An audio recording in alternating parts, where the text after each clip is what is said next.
Ifo, just talk about your emotions of playing your last game in Austin Stadium and kind of how it went for you. I mean, I thought it went great. I mean, the fans were great today, and just being able to walk out the tunnel your last time with your family, I mean, never really hits you until you actually have to get out there. It's something that's different, I would have to say. You get out there, and you don't think you're going to be emotional, and then you get out there, and it's just the fact you see the fans for the last time. So, I mean, it was great. I think great opportunity. Right here, Matt. I feel like you and Troy did specifically matching up with Nelson Spruce. He obviously leads the country in receptions per game. I think he only had 2 for like 16 yards.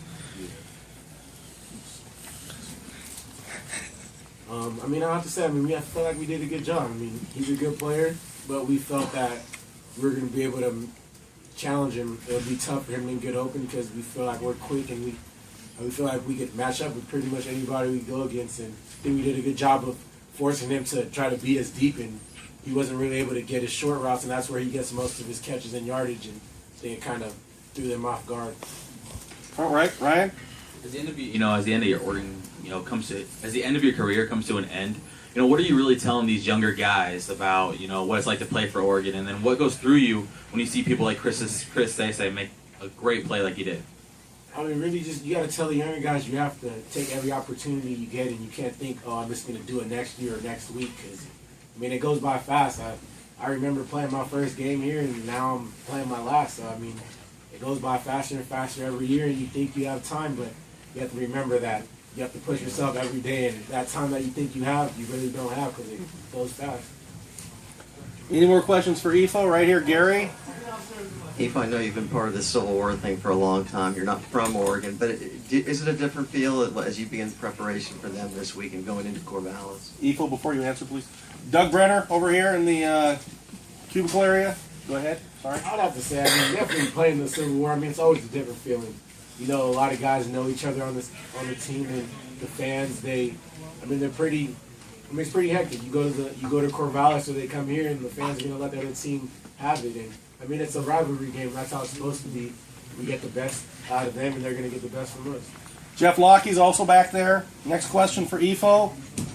Back here on the right. Wait for the microphone, please. Ifo, what do you want your legacy to be at Oregon? What do you want them to be saying about you in like 2 or 3 years? I just wanted to let them know that, I gave them my all. Helped the players around me become better and become great players. And it wasn't just out there to just for myself.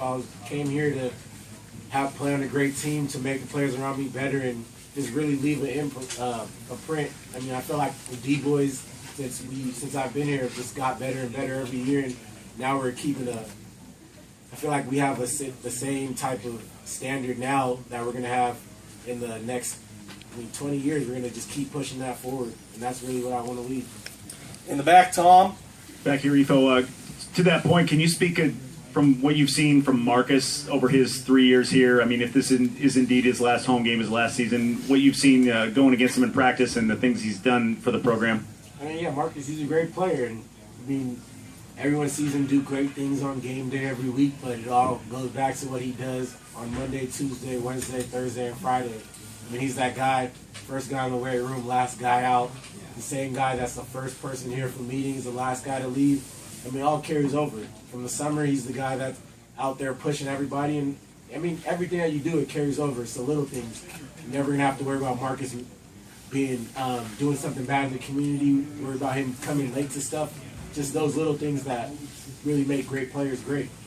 Right here in the front left, Matt. Ifo, you brought up the D-boys. How do you define what a D-boy is for the defensive backs, and what have you done to the younger guys to kind of pass that message along from what you've learned? Define the D-boys, I would have to say really just relentless, honestly. We try to compete with each other every single day, and whether we have guys that have been great players for 3 years or guys that are brand new, we're competing against them every day and forcing them to bring out the best, because we know that nothing's given to you. And playing defensive back especially, you have to rely on the guys around you. And I feel that we've just formed a family since I've been here. I feel all of us are close, and whether something's going wrong for one guy, we always have each other's back, and that's what I would define the D-boys as. Who we got? Evan Bayless back there in the back, Warren. Ifo, I think it was you that made Mark Helfrich or Coach Helfrich cry when you hugged him at the beginning before the game started.